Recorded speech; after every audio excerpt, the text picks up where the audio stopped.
자, 우리 심재은 기자와 함께하는 기자들이 떴다 시간입니다. 아까 우리 홍 박사님이랑 심 기자, 네. 우리 홍 박사님이랑 아까 그 중국 이야기도 사실은 좀 많이 했지 않습니까? 네, 그렇죠. 오늘 또 심재은 기자 얘기 들어보니까 예. 중국이 글로벌 경기 둔화 속에서 무언가 희망의 메시지를 과연 전해줄 수 있을 것인가? 네. 이런 얘기입니다. 자, 어떤 얘기입니까? 오늘 준비한 얘기가? 저는 그 박사님하고 약간 좀 포인트가 다른데요. 야. 네, 박사님은 이제 중국이 아직은 좀 미진하지 않느냐. 수출이지다, 네, 여전히. 그렇죠. 네. 이렇게 말씀하셨는데 제가 이렇게 여기저기서 들어본 바에 따르면은 그래도 기댈 곳은 중국이지 않냐. 뭐 이런 얘기를 좀 하려고 합니다. 그래도 중국이다. 네. 알겠습니다.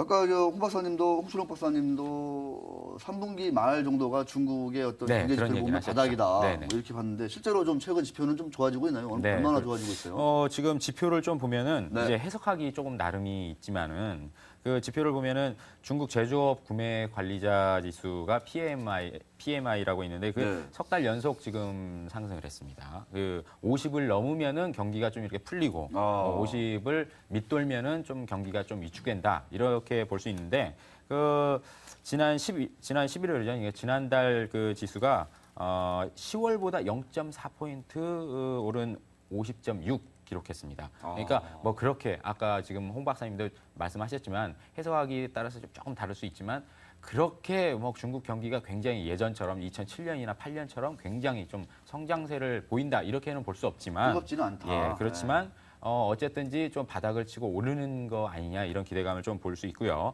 아까 주택 시장도 홍 박사님이 약간 좀 부정적으로 보셨지만 10월 기준으로 보면은 이 70개 대도시가 있습니다. 중국에 보면은 네. 70개 대도시 중에 한 35개 그러니까 한 절반 정도죠. 네. 절반 정도의 신규 주택 가격이 좀 상승했습니다. 전달보다 그러니까 10월보다 한 9월이죠. 9월보다 한 4개 도시가 주택 가격이 올랐고요. 뭐 이런 거를 보면은 그래도 중국은 조금 경기가 좀 좋아지지 않느냐 이렇게 볼 수 있고요.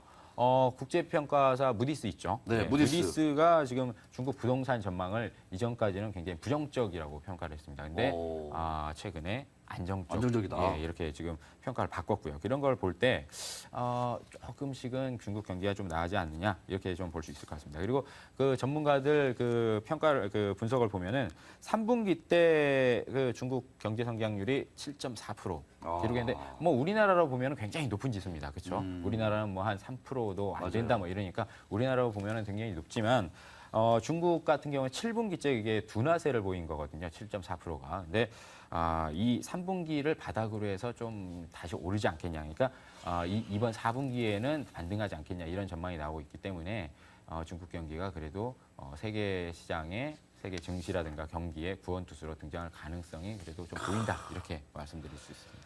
참 예측이 어려운 부분이긴 할 텐데 내년도 중국 경기 전망 네. 어떻게 좀 다들 보고 있는지 좀 간략하게 좀 정리 좀 해주세요. 홍 박사님이 말씀하신 거와 좀 비슷합니다. 예, 근데 약간 해석의 차이, 제가 말씀드린 건 해석의 차이인데요. 내년도 경기 괜찮다 이렇게 말씀드릴 수 있을 것 같습니다. 뭐 예전처럼 2007년 아까 말씀드린 대로 2007년이나 2008년 같은 굉장한 호황기는 아니겠지만 최근 3년 내에 볼 때는 호황기다. 이렇게 지금 전망을 할 수 있을 것 같아요. 네. 그러니까 시진핑 지도부가 이제 내년이면은 본격적으로 출발을 하죠. 예, 본격적으로 출발을 하면서 맞아요. 올해 중국 경기에 굉장히 발목을 잡았던 게 경착력 우려 뭐 이런 거였는데 이거를 해소하기 위해서 내수 경기 쪽으로 굉장히 좀 부양을 많이 할 것 같고요. 그렇게 되면은 뭐 부동산 경기라든가 이런 쪽으로 굉장히 좀 정책이 많이 나올 것 같습니다. 지난 6일이죠. 6일 날 이제 시진핑 그 중국 총서기가 취임한 이후 처음으로 이제 가진 외신 그 기자들과의 그 자리에서 외빈 초대한 자리에서 그 중국 경제가 빠르게 성장하면서 제2의 경제 부국이 됐지만 중국은 여전히 개발도상국이다라고 말을 한 게 있거든요. 네. 그러니까 그거는 이제 중국 경제를 아직까지는 더 부양할 의지가 있다 이렇게 한 걸로 해석이 될 수 있고요. 그런 면에서 보면은 내년 전망 중국 경기 기대할 만하다 이렇게 생각이 듭니다. 네. 우리 심재현 기자 막 몸 컨디션도 안 좋은 것 같은데, 너무 진짜 방송 하시느라 고생이 많으십니다. 진짜 날씨도 추운데 진짜 옆에서 지켜보기가 좀 안쓰러운 거. 지금 감기몸살 걸려가지고요. 네, 참 이 기고만장 기자실이 이렇게 우리 이런 기자분들의 어떤 노력에 의해서 이렇게 장수하는 것 같습니다. 시청률도 좀 뒷받침이 될 텐데, 정말. 자, 오리온 차트 한번 보겠습니다. 오리온 대표적인 그 중국 수혜주다 이렇게 해가지고 115만 원을 딱 찍었죠. 얼마 전에. 근데 어찌된 일인지 요새 쭉쭉쭉 밀리고 있거든요. 네. 외국인도 좀 팔면서 오늘은 장중에 100만 원을 살짝 또 이탈했던 것 같아요. 99만 8천 원까지. 이런 거 보면은 이제 이 오리온도 사실은 주가가 오를 때 그렇죠. 차이나 플레이에 이래가지고 네, 그렇습니다. 초코파이가 중국의 저 뭐 서역까지 네.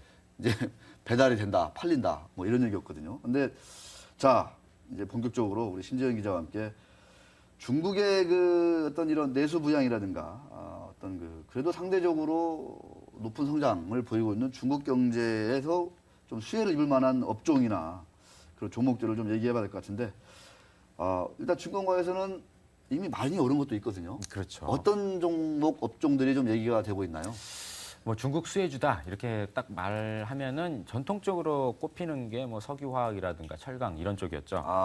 그런데 그 예전처럼 그 중국의 그 지금 내년 전망을 볼 때 예전처럼 수출 위주는 아닐 것 같다라는 전망이 나오고 있는 점에서 보면 약간 그쪽은 조금 쉽지 않겠다 이런 생각이 여전히 쉽지 않겠다 이런 생각이 들고요.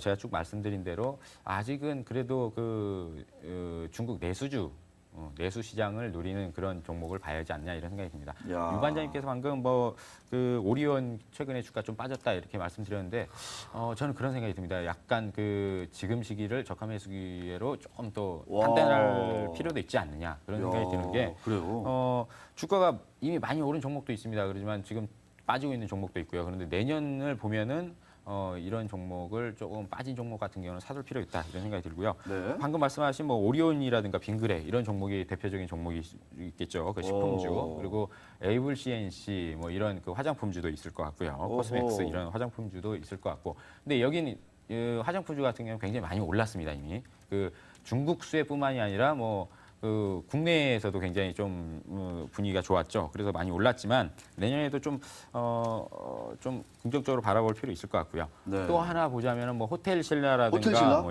파라다이스 같은 그 호텔주라든가 관광. 관광. 예, 그렇죠. 중국 관광객들이 와서 수혜를 받는 그런 종목들을 좀 꼽아볼 수 있을 것 같습니다. 그리고 임플란트도 좀 볼 수 있습니다. 이거는 조금 여태까지는 좀 안 나왔던 종목일 수도 있는데 오스템 임플란트 같은 경우 좀 수혜주로 볼 수 있는 게 오스템. 예, 그렇죠. 중국이 최근에 이제 그 내수 이렇게 소비가 좀 활성화되면서 상대적으로 좀 관심을 가지는 게 미용 이런 부분이죠. 미용이라든가 건강 이런 쪽 그런 측면에서 지금 중국 시장에서 오스템 임플란트가 임플란트 시장 1위 하고 있거든요. 오스템 중국 1위예요? 예, 그렇습니다. 중국 내에서 그렇기 때문에 이게 조금 더 시장이 넓어진다. 중국인들이 조금 소비 여력이 좀 더 커진다 이렇게 보면은 더 시장이 더 커질 수 있고 수혜가 좀 커질 수 있다 이렇게 면에서 오스템 임플란트 이런 종목을 좀 볼 수 있을 것 같습니다. 저희 새로 알았네요. 오스템 임플란트가 중국 임플란트 시장에서 1위 하고 있어요? 네, 1위 하고 있다고 하고요. 대단하군요. 아무래도 그 시장이 커지고 소비 여력이 커지면은 미용 쪽으로 관심을 가질 수밖에 없기 때문에 중국 같은 경우도 그런 종목이죠. 올해와 같은 그런 그 차이나 플레이 이런 것들이 좀 유효하다면 빙그레 이런 것도 이제 13만 5천 원까지 갔다가 지금 10만 7천 원이거든요. 좀 최근에 좀 단기간에 좀 조정을 받았는데 좀 좋은 기회가 될 수도 있다. 네, 그렇죠. 빙그레 같은 경우는 최근에 주가가 좀 올랐던 게 여름에 좀 많이 올랐었죠. 여름 그 빙과류 이런 것 때문에 올랐겠지. 중국 수혜도 좀 있긴 했지만 여름 이런 것 때문에 많이 올랐기 때문에 겨울에 있어서는 조금 빠지는 측면이 있는 것 같고 내년에는 이제 중국을 바라본다 그러면 좀 더 지켜볼 필요 있다 이런 생각이 듭니다. 네, 알겠습니다. 이 키움 HTS는 자꾸만 옆에서 뭐가 떠요 이렇게 신호 이래가지고 참 지우는데 귀찮습니다 아주 진짜. 하여튼 이 단타쟁이들의 천국이죠 키움증권. 정말 좀 또 떴어 방금. 이거. 자 마지막으로 네. 마무리해야 될 것 같은데 펀드, 중국 예. 펀드 아주 그냥 너무 사람들 속속했잖아요. 예, 그렇죠. 짧게 중국 펀드 투자 좀 어떻게 해야 되는지 좀 간략하게 좀 얘기해 주세요. 많이 속썩였지만 그럼에도 불구하고 중국 펀드로 돈이 많이 쏠렸죠. 아. 많이 들어왔고요. 그리고 수익률도 뭐 괜찮았습니다. 중국 펀드 같은 경우는 9월부터 3개월 연속으로 지금 자금이 순유입되고 어허. 있는데요. 한 1,000억 그러니까 정확히 말씀드리면 963억 20초 정도의 남았다고 하는데 20초. 자금이 몰려들었는데 네, 뭐 내년에도 쭉 가지 또? 않을까? 예, 이런 종목으로 볼 때 괜찮을 것 같습니다. 바닥이다. 네. 이런 얘기군요. 예. 내년에도 중국 펀드 주목하라 이런 얘기입니다. 심재영 기자 수고했습니다. 네, 감사합니다. 네.